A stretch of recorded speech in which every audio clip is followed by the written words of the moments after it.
The agenda this week looked into the potential for engineering climate change solutions, added up the healthcare costs of high care patients, reconsidered an art uproar, and the art of the con. The agenda's Week in Review begins with Ontario's plan for growth in the Greater Golden Horseshoe. Between the years 2001 and 2011, employment in downtown Toronto grew by more than 48,000 jobs. Now, the area around Pearson Airport added more than 22,000 jobs, becoming the second largest concentration of employment in Canada. However, some smaller city centres dropped. Brampton, as you can see, almost off 4,000. Hamilton, almost off by 800. Guelph, also almost off by 800. So let's figure this out, Pamela. What industries added job? Where did we lose jobs? Right.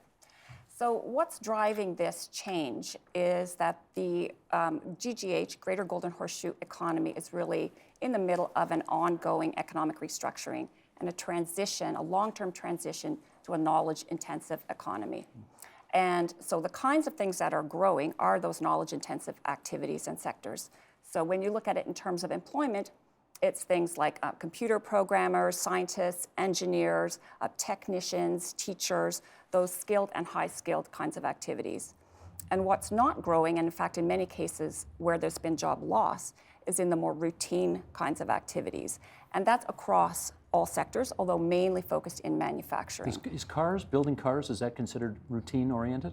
Some parts of it, yes. So in fact, we've lost 200,000 manufacturing jobs in the Greater Golden Horseshoe alone since 2001. A lot of those jobs were routine, but we're also losing jobs in other areas like back office uses, clerical. Those are the kinds of things that are susceptible to technological change, so replacing employment. So that's the backdrop to those numbers. Okay, Marcy, let me ask you about the second thing on that list, which was the Mississauga Pearson Airport area, which is up a lot. Is that area included in the growth plan? No, it's glaringly absent from the growth plan. But it's growing. But it's growing, and I mean, that's really what struck me when we mapped and analyzed the core employment data that is part of Pamela's report. Just the sheer number of jobs that are in that area. The resiliency in some of the areas of the airport center, the larger airport center. I mean, the number of jobs compares to the Central Business District of Vancouver and the Central Business District of Montreal. That's a lot of jobs in a relatively concentrated area. So we need that area in the growth plan because why? What will make a difference? Because that area crosses multiple jurisdictions, multiple municipal jurisdictions. And so the goal of the growth plan, or the objective of the growth plan, is to get a coherent regional strategy. And so it's very important that an area like that really crosses municipal boundaries for coordination purposes of transit, reurbanization, that sort of thing, it needs to be in the growth plan. Jan, I've got to ask you, because I suspect if you're watching us right now in Hamilton or in Guelph or in Brampton, and you are concerned about the job losses happening in your downtowns, which are not massive, but, concerning, I guess. Can you help us understand why those city centers are suffering job losses? What's going on? Yeah, I would say that, quite frankly, we're seeing certain clusters, certain sectors of competitiveness developing in certain areas. So, for example, we've seen some growth in Mississauga and in Toronto core from the health sciences cluster. I think over time, there are opportunities to bring in other parts of the region who have expertise or who can develop expertise that'll help us develop jobs. But more specifically, I think something else that's overlaying all of this is with the growth that we're having in the region, there's a whole other level of job creation that's happening around the build out of infrastructure to support all this growth. And we've got something we're paying attention to greatly is that there's a shortage of trades to do the actual build. There's a shortage of transit and infrastructure engineers to work on those projects. So there's a huge job creation opportunity that's not being addressed as part of the need to get infrastructure built. But there seems to be, Marcy, a greater appetite these days for moving businesses to sort of suburban industrial parks as opposed to having them go downtown, which is where they might have been built 100 years ago, 50 years ago. Why is that happening? Well, I think it's been happening for a while, actually. Certainly since the 90s, you've seen the growth of business parks all over, city regions across the world, particularly North American city regions. There's a number of reasons that I think Pamela can actually speak to more so than I could, but part of it is there's financial incentives to go to some of these places compared to downtown. And sometimes there's planning incentives, perverse planning incentives. To go to the burbs. That's right, that Okay. Pamela wrote the book on. You want to follow up on that? Well, I actually think in terms of the geography of restructuring, again, I think that's really what's the main thing here. And we have seen a huge number of jobs being located newly in downtown Toronto. So over 45,000, and a lot of that is since 2006. So, and that has to do, again, with the growing sectors are knowledge-intensive kinds of activities. They benefit from concentrating. So it's things like advertising, it's business services, it's finance, it's media, all of those things. All that the creative young types are into. Yes, and a lot of corporate head office kinds of uses as well. And we've seen evidence recently, it's anecdotal at this point, even firms like Apple, for example, moving from suburban locations to downtown. And I think a big part of that has got to do with transit, because in the suburban areas, those firms that are knowledge intensive, they really need to draw on a wide area to get the skilled people that they need. So in the absence of a regional high order transit network, they have to locate where they can get their workers can get to their jobs by car. Right. There's not really any alternative. So that means highway access, that means places where there's a lot of parking. So until the transit is actually in place in those locations, I think we're still faced with that. But I think the point you made, Steve, is also true, that the knowledge workers, there is an appeal to being in downtown Toronto, and that's really driven both the condominium development as well as the migration of jobs back into the city. The Guardian newspaper, following the COP21 agreement in Paris, said, "Agreement of victory for climate science and ultimate defeat for fossil fuels." Do you see it that categorically as well? Well, ultimate defeat, yes, in the sense that I think the climate science is real, and if you want a stable climate, you have to stop putting carbon in the atmosphere. So in the very long run, that means a defeat for fossil fuels, yes. But I see the agreement as a step forward, more than we've seen in quite a few years. But there's still a very, very long way to go. It's not a binding agreement. It has some nice transparency mechanisms, but it doesn't deal with many of the things you'd really want in an agreement that had more teeth. Well, you're quite right. The teeth are not there. The agreement stipulates a quote-unquote long-term goal. And again, here are some of the details here. It commits almost 200 countries to hold the global average temperature to well below 2 degrees Celsius above pre-industrial levels and, quote, pursue efforts to limit the temperature increase to 1.5 degrees Celsius. Is that doable? It's technically doable, but I think that's actually the least important part of the agreement. So setting a kind of long-term goal that's a big stretch with no clear way to achieve it is not that meaningful at all. I mean, I could say that I want to be better looking than Matt Damon next year, but how am I going to do it? What's the next step? Is it a realistic goal? It's sort of irrelevant. But I could say I was going to get more exercise. That's a relevant thing. And I think the key parts of this agreement are the national commitments to actually cut emissions, and even more importantly than that, the transparency mechanisms that allow the larger world to look more inside what individual countries are doing to cut emissions. Because the key to any real action on climate is a kind of ratcheting of emissions cuts. Well, you have this line in the past where you've said most of these events are all about feeling good about being concerned about global warming and not actually doing anything. Covers about 80% of what is happening in this field. Is Paris different from that? Maybe it's a little different. I think we don't know yet. I mean, it's still in the sort of structure of the UN Framework Convention, which really has been about kind of exhortation without real action. But I think there are signs that are positive, and the key signs are these signs that this business of having both the national commitments, which are binding, but they're national commitments, and the transparency mechanisms. I think those two could end up building into something more useful. Many people think that if we're going to have a real agreement that makes real progress on cutting emissions, you need something like what Bill Nordhaus calls climate clubs. And that would be something where some countries agree to do something like cut emissions by such and such, have a carbon price and such, and they say that countries that are not part of their club face some penalty.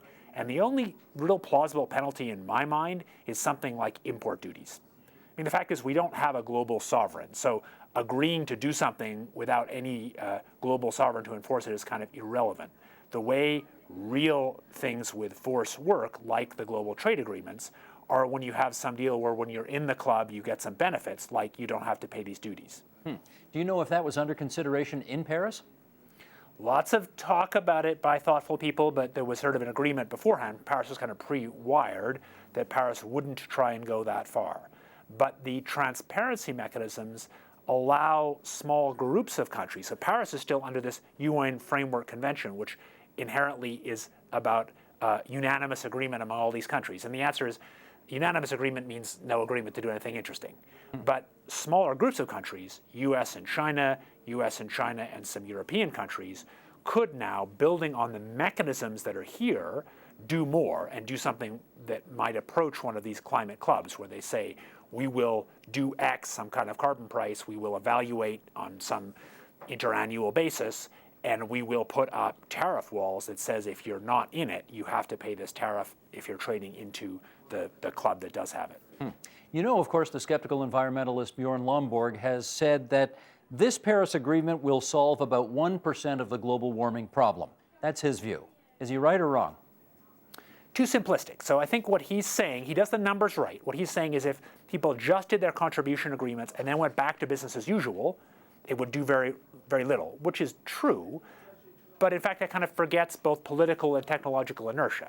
So if countries really did their contribution agreements, and I doubt all of them will, but if they did, then they would have had to internally do quite a lot in terms of overcoming some entrenched interests, like the fossil fuel interests that don't want to see this action done, and in terms of building up a bunch of new industries on the ground. And once you do that, it's easier to do the next step.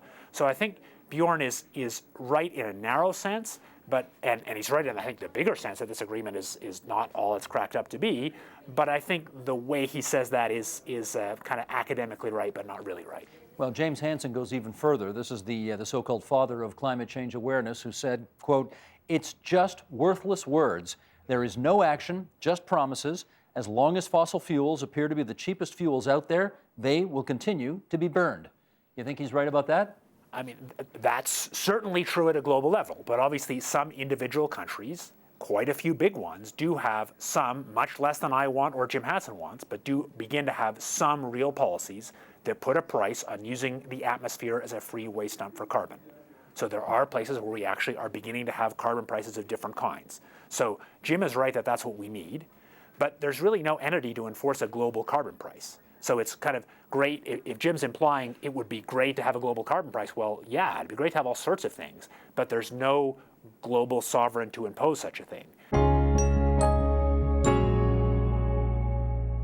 Fred decided during the Korean War that he was going to join up with the Canadian Navy because they needed doctors. There was a huge shortage of personnel, and he thought, you know what? Maybe I haven't finished high school, but they need a doctor and I will be a doctor. So he stole the credentials of a doctor, showed up, and they not only believed him, but gave him an entire ship of soldiers that were heading out to North Korea so that he would be the single medical doctor on board. He was in charge of all of these lives.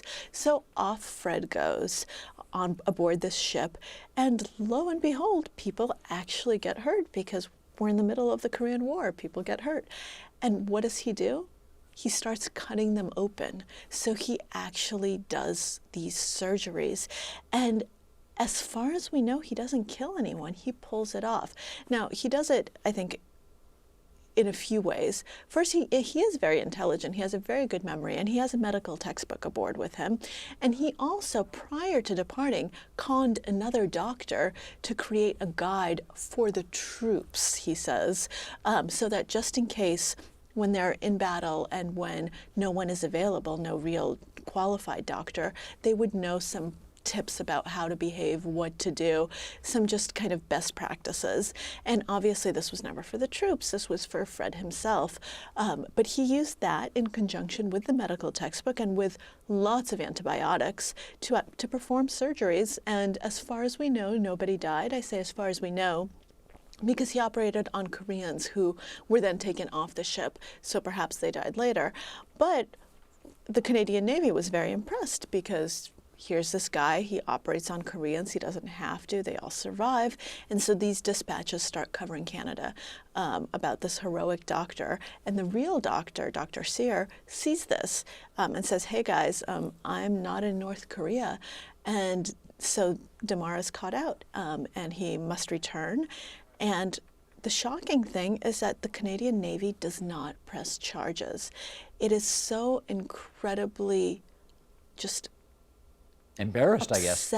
Yeah, embarrassed that its reputation has suffered such a blow that it says, you know what, let's just keep it quiet. And so they just dismiss him and say, just leave. That's all we want to do. So they don't prosecute him, and he leaves. He goes to North America. He goes to the United States. He stays in North America, and he enlists in the Navy again under a different alias in the United States. And so his story continues. Now this feels like much more than just a simple con. I mean, this feels like borderline psychopathic behavior. Do you think so? You know, I think in the case of Damara, it certainly does feel that way, because he's not just being an imposter. He was known as the great imposter. And he's not just conning people, you know, out of money or anything else. He's playing God. I mean, he's playing with life and death. And to have that sort of arrogance, to think that it's in your purview to do that, and to think that you can, I think that there does seem to be something psychopathic about that, a total lack of empathy with the people that you're dealing with, because they might die, and you're just taking that gamble because you think you deserve it and you think that you are qualified to do this. I think he also exemplifies the other two of the dark triad of traits. Psychopathy is the first, which is narcissism and Machiavellianism. Narcissism is that sense of ego and entitlement that allows him to say, you know what, I'm just going to steal these credentials because I'm probably better than all doctors anyway. So I'm just going to go ahead and take them rather than having to work for it. And Machiavellianism are those soft skills from Machiavelli's Prince of persuasion that allow him to then manipulate people into doing things for his own ends. By the way, he's so good at that that when he's unmasked, the captain of the ship doesn't believe it. He thinks that the real Dr. Sear, is the imposter, and that Fred Damara is the real thing.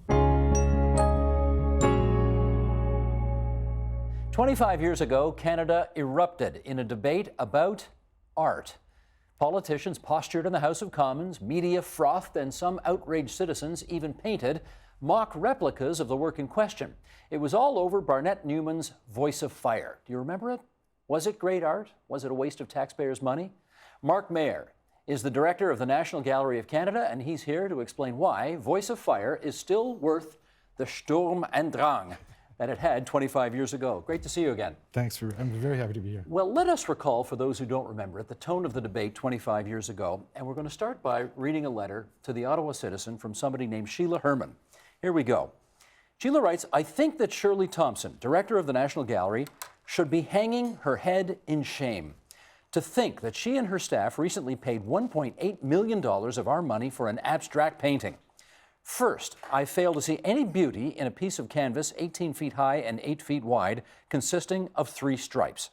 Secondly, it amazes me that such a grandiose amount of money is paid out for American art when we have so many talented Canadians.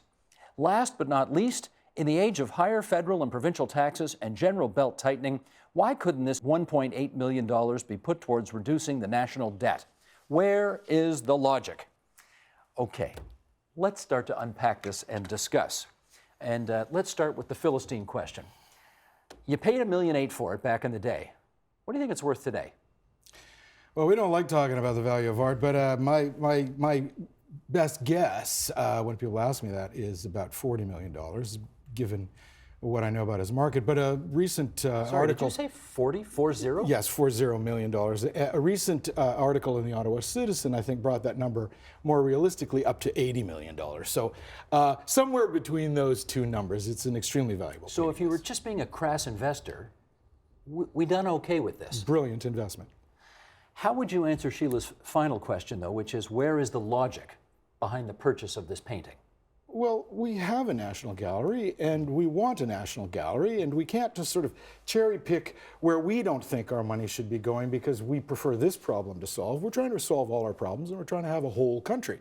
And having a whole country requires us to have cultural facilities that are fundamental to who we are and what we need. Okay, but that doesn't explain why it was worth buying that particular painting.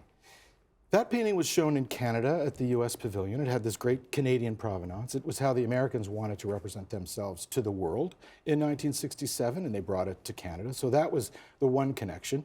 And Barnett Newman comes from a long line of very, very important artists. He's not somebody that we invented. He was already quite famous and highly regarded among art lovers, and that is his tallest painting. And really one of his most extraordinary works, if you understand a little bit about Barnett Newman and who he was and what he was getting at. I get goosebumps when I see it, and I'm terribly proud. I had nothing to do with acquiring it, but I'm very, very proud to be the person who's the steward of that painting. Charlie Pachter, well-known Canadian painter, had this to say at the time regarding the fact that Barnett Newman was an American. He said, since little produced in a cultural colony can acquire the enhanced reputation of work produced at the centers of empire, formerly France, now New York, the colony must acquire reputable art, this is called building a collection, that brings it international prestige, which is, according to some, unavailable at home. It gets to the issue of whether or not if we've got money to spend, we ought not to spend it on Canadians. What do you say to that? We spend an awful lot of money on Canadians. We have the largest collection of Canadian art in the country. And we're very avid about that Canadian collection, but we're also not anti-American. And we're not anti any other country. We have an international program and always have. And I just find that just a little bit jingoistic, frankly. You want to have great examples of great art from the whole planet.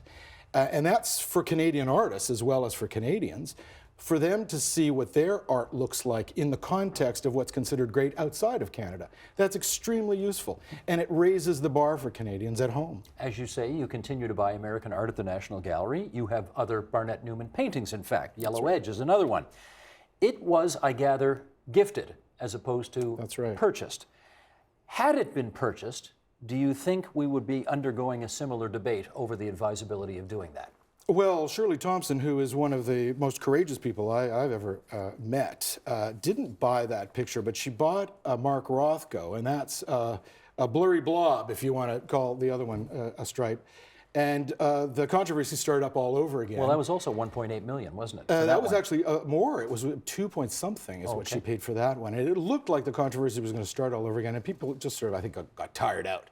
But no, that Yellow Edge picture was a gift from Barnett Newman's widow because of the commitment that the National Gallery has made to his work. We have 3 paintings and a very important sculpture. Yellow Edge, by the way, is a very helpful painting for people who have a hard time understanding why Barnett Newman is meaningful. There it is. It was, she told us that she thought it might be his last painting, and Yellow Edge is her title. He died before giving it a title. And he died within a couple of years of painting it. It's a black rectangle. It's quite large. It's, it's maybe 6 feet high. And then this thin but bright Hansa yellow bar at the edge. He called these zips, by the way. They weren't stripes. He said stripes is what I've got here, stripes. He called them zips. And this is a picture of what it feels like to die. He knows he's dying, and the light that is him, and these zips, by the way, represent us. We're the vertical mammal. Everything about us is vertical. Our aspirations, our churches, our skyscrapers. We get to Europe by going 30,000 feet up first. And we're standing vertically in front of these things. That is him being forced off screen. That's what it's like to die. I don't make fun of things like that because I don't know of another picture in all of art history, despite the fact that he wasn't particularly skilled. There's some bleeding in there through the masking tape that he used. I can't think of another picture in art history that so movingly expresses what it feels like to die. Healthcare accounts for more than 40% of the provincial budget, and according to a new study, a third of that spending goes to treat just 1% of patients. Health economist Walter Wojcik joins us now to break down the numbers. He's an associate professor at the Institute of Health Policy Management and Evaluation at the University of Toronto. And Walter, it's good to have you here at TVO. Thank you very much. We are going to bring up a graphic to start with here, which you are going to take us through, which shows, actually, why don't we just do that? There it is right there. This looks more complicated than it really is. If you take the left, you'll see the percentage of the population, and if you take the right, you'll see what we're spending on them. And you can take us through this, Walter, starting with that top band, which is red. The top red band is very small, but the amount of money we're spending on that small group is very large. Take us through it. Sure. So this does take the entire population of Ontario, over 13 million people, and the people where they consumed $0 in healthcare resources on that left bar are at the bottom. And the people with the highest spending, hundreds of thousands, are at that top left. That's that 1%. And when we look at how much of the total expenditures that are allocated, so 1% of the population there, we see it, they're consuming a third of all healthcare costs, and just 5% consume 2/3 of all healthcare costs. Another very interesting feature is that the median costs, so half of the population only use up 2% of the total health system spending. So we need to know more about this 1% at the top that are taking such a disproportionate share of the healthcare dollar. Who are they? So they have a number of different conditions, but they're really very, very ill people who require a lot of care. Surprisingly, many of them have chronic, or not surprisingly, perhaps many have chronic conditions, but they have multiple chronic conditions. And they spend a lot of time in the hospital, and they're re-hospitalized, and they come back to the community, and they try and get stable, but then they come back into the hospital again. Some of them have very severe accidents, and they might require inpatient care, followed by weeks or months of rehabilitation care, followed by more home care, and all the way through physician visits. The assumption is these are all people, not all, but overwhelmingly people in their 90s who are not long for us. Is that accurate? No, that is not entirely accurate. There are some of those people, it's true, but we have children who are low birth weight children, who have other people who have children who have complications, and then we have adults. Adults get cancer. Some of them are very complicated cancers. Some of them have multiple chronic conditions, even in their 40s and 50s. Some people don't have very healthy life, and then there are, the majority of them still are the older people, 65 and older, but it's not all end of life. Okay. Not a high proportion of these people die in any year. If we spend, I don't know if it's even possible to break this down, but we spend $50 billion roughly a year on health, more than that, $50 billion in the province of Ontario this fiscal year on health. Can you say how much of that $50+ billion actually goes to treating patients directly as opposed to administration, all of the other stuff? Yeah, sure. So it's so there's not only administration, there are general programs. So administration in Ontario is generally below 5%, but then we have a lot of community type programs, so public health programs, public health units, and centers such as that provide general population health, and that consume about another 15% of the healthcare budget, and then about 80% is spent on individual care. Okay, but that public health is important stuff, right? It's absolutely important stuff. Yeah. And those community resources and programs are very important. I mean, and people use them. They're not just only for specific people. Yeah, right? I mean, presumably if we, well, I don't know this, you tell me. If we spend more on that 15%, we might be spending less on the 80%? Is that possible? So it's possible. There's not really hard evidence to suggest that there's a direct relationship. However, it is shown that countries that have higher social spending programs tend to have better health. And that is the Agenda's Week in Review. You can see all of those programs in their entirety on our website, tvo.org, on our iTunes channel, and on our YouTube channel at youtube.com/theagenda. Help TVO create a better world through the power of learning. Visit supporttvo.org and make a tax-deductible donation today.